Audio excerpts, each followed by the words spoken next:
Halo semua, kali ini saya sedang bersama murid saya yang istilahnya sangat aktif di kelas. Aktif dalam tanda kutip. Mas tahu nggak maksudnya? Yang paling iseng juga, tapi iseng ke saya. Ya langsung aja perkenalkan, kamu siapa?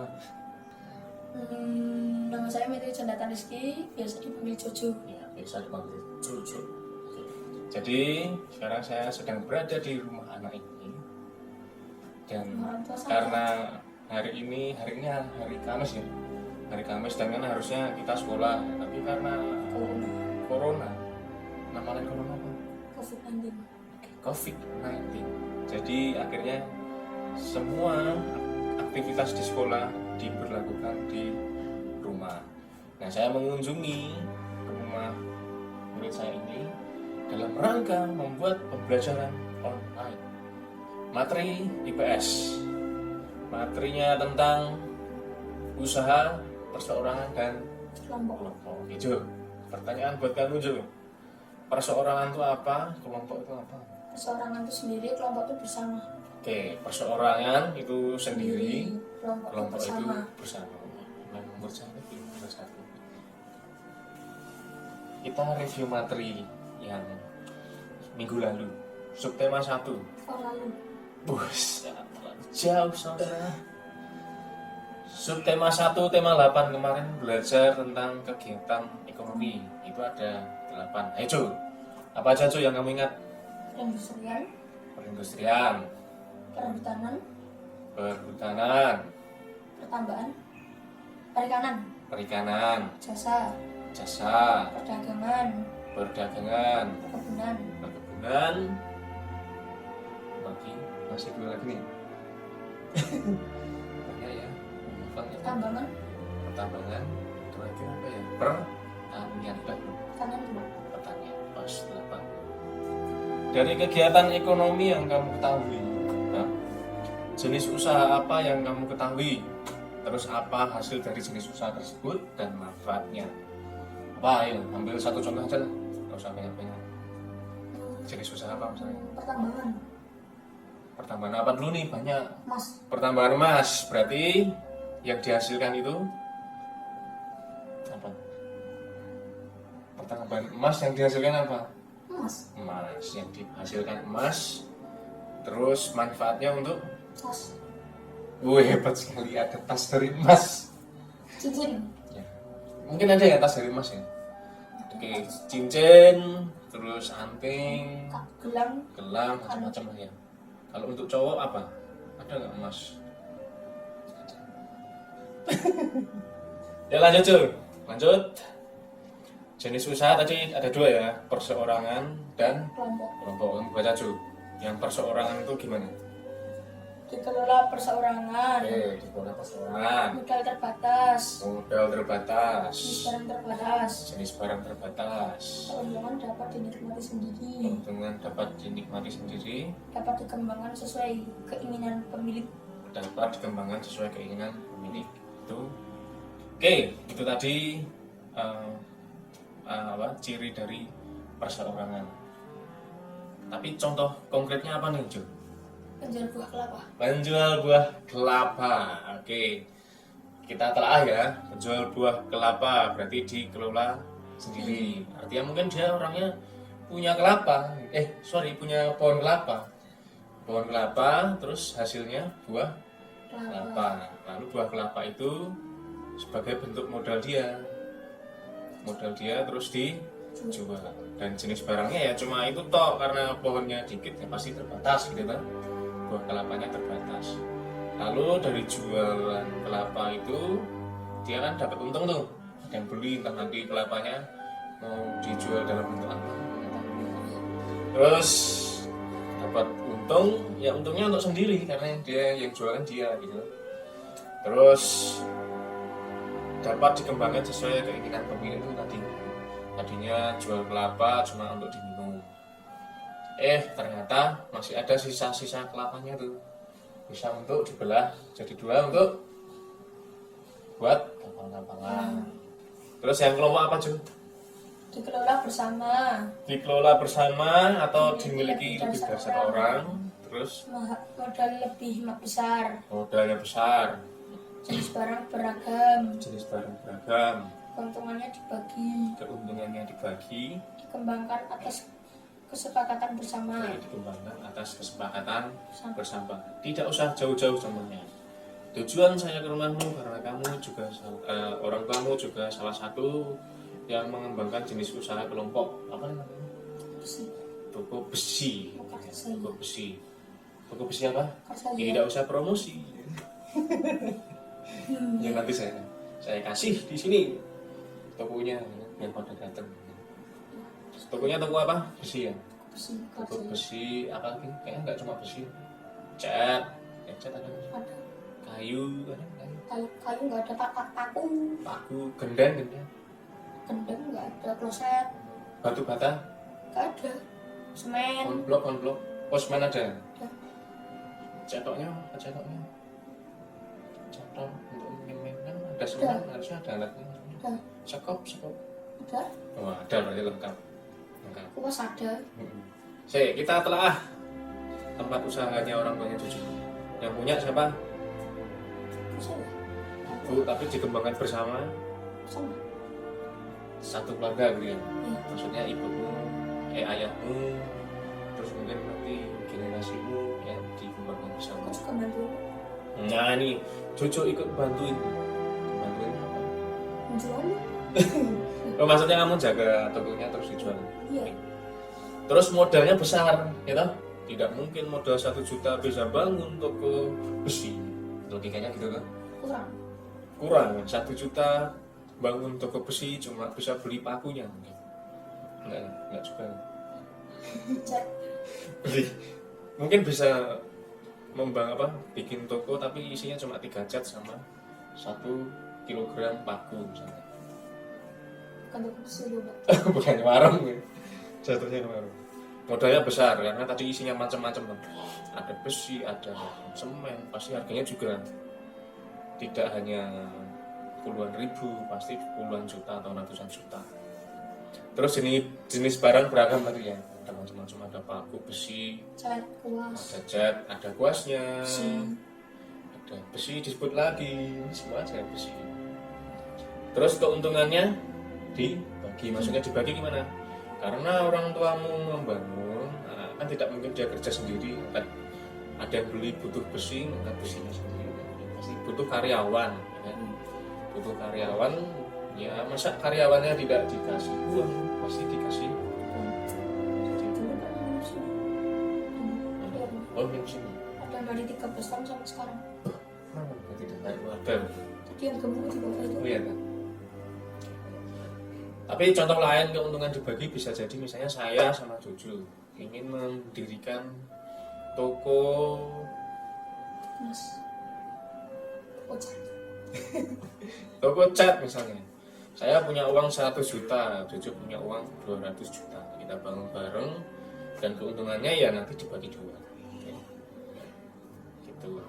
Terus dikembangkan atas kesepakatan bersama. Kesepakatan bersama gimana, Jo? Kesepakatan bersama? Ya bersama. Kesepakatan itu gimana? Musyawarah. Ya, bermusyawarah, diskusi. Misalnya tadi saya sama Jojo mau bikin toko cat, ya kita bikin kesepakatan. Oke, kita bangun toko catnya di mana? Di sini gitu ya. Nah, pengennya di sini. Oke, kita sepakatin bangunnya di Jalan Wates. Terus pakai uangnya siapa nih untuk sewa gedungnya? Pakai uangnya Jojo. Terus yang beli barang-barang siapa? Saya misalnya. Ya udah, terus akhirnya kita sepakat bangun, berdiri, terus buka. Gitu ya, paham ya? Gitu ya, paham ya. Nah, ini saya bikin skema. Saya tuh paling suka bikin skema biar anak-anak itu paham, nggak cuma hafal, paham. Skema yang saya bikin ini udah sesuai logika berpikir. Maksudnya ada satu penalaran di situ untuk contoh penjual bakso keliling. Dan tadi modalnya modal sendiri, entah itu dia punya tabungan atau nanti pinjamnya bisa di saudaranya, bisa pinjam di bank, macam-macam. Yang pasti dia itu modal untuk dia sendiri membangun usaha bakso keliling itu udah ada contoh gambarnya juga tuh bakso ini. Kasihan sih, kurang modern. Udah ada motor, nggak ada motor. Enggak, maksudnya itu loh, bapak-bapaknya kan dia masih dorongnya jalan kaki. Kan udah ada motor, nggak dikasih motor di belakang. Kenapa nggak berhenti aja buat orang sendiri? Oh ya bisa itu. Ya, ini kan saya ambil contohnya keliling. Kalau misalnya mau bangun sendiri juga bisa, tapi kan modalnya juga banyak nyewa tempat ini. Terus modal yang digunakan itu untuk membeli atau membuat gerobak. Ya. Atau tadi kamu punya ide misalnya nyewa tempat untuk buka sendiri. Kalau nggak salah nyewa tempat tuh paling mahal bisa 1 tahun 10 juta atau berapa, saya lupa. Terus beli bahan kan, mungkin kan jualan bakso nggak beli bahannya, gitu. Pasti beli apa bahannya kayak daging sapi atau daging ayam. Minyak bisa beli langsung atau ngolah sendiri kayak yang apa di cara bikin mie sama ayahnya Mirna. Minyak tapi terus beli bawang putih lah ya, macam-macam pokoknya bahan untuk bikin bakso.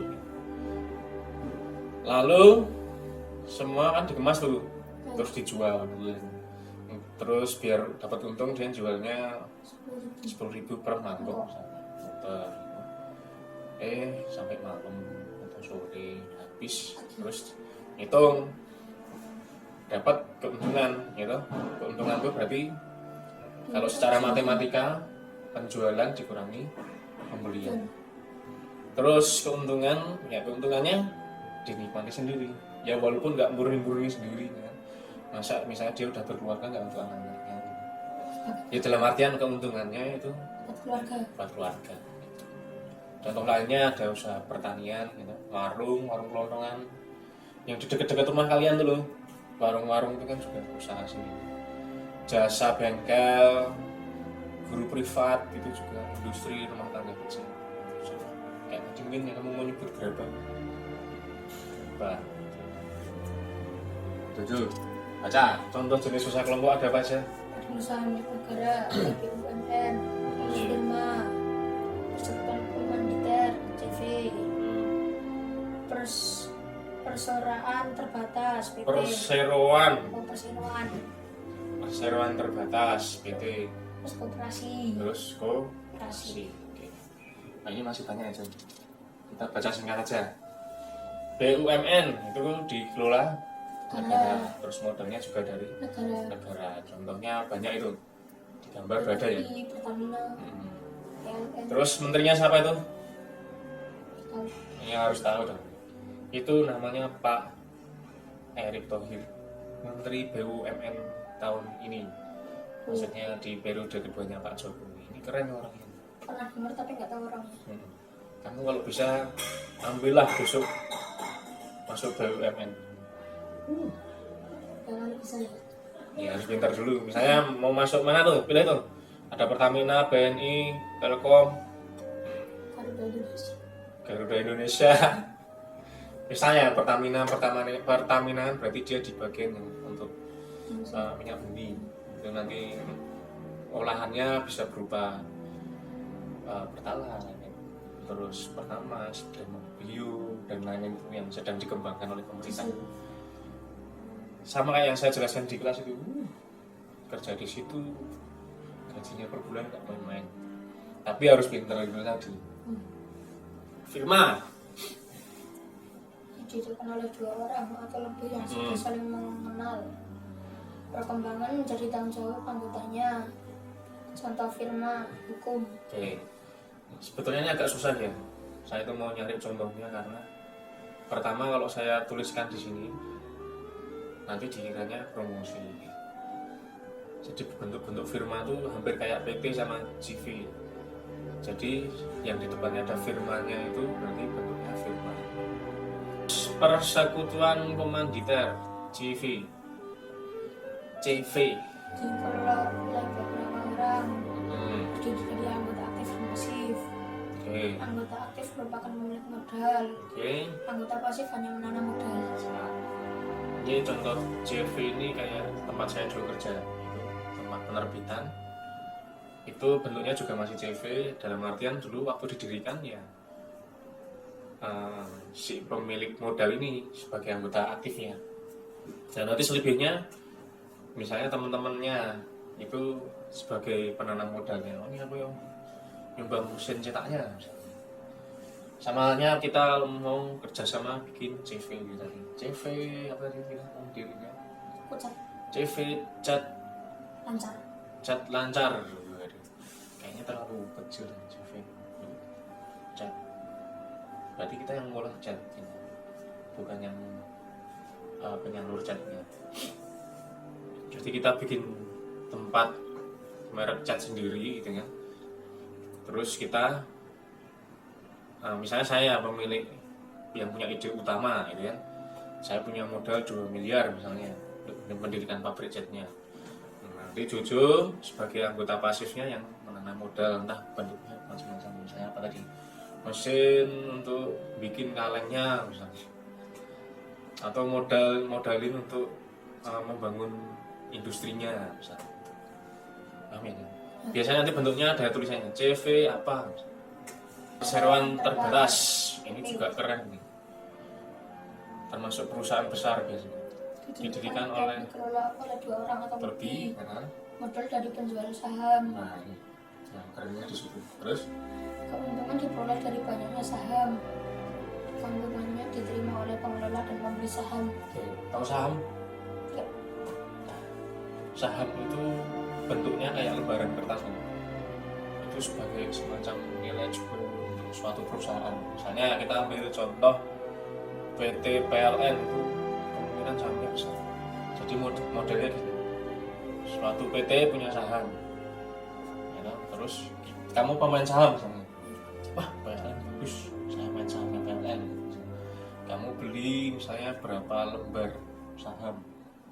Nanti suatu ketika perusahaan ini bagus, naik, sahammu juga naik, kamu jual. Gitu kan. Kalau 2 PT ini kenal nggak? Kenal. Tahu ya? Tahu. Mau masuk situ nggak? Enggak. Kenapa? Kenapa? Ini keren loh, 2 perusahaan keren loh.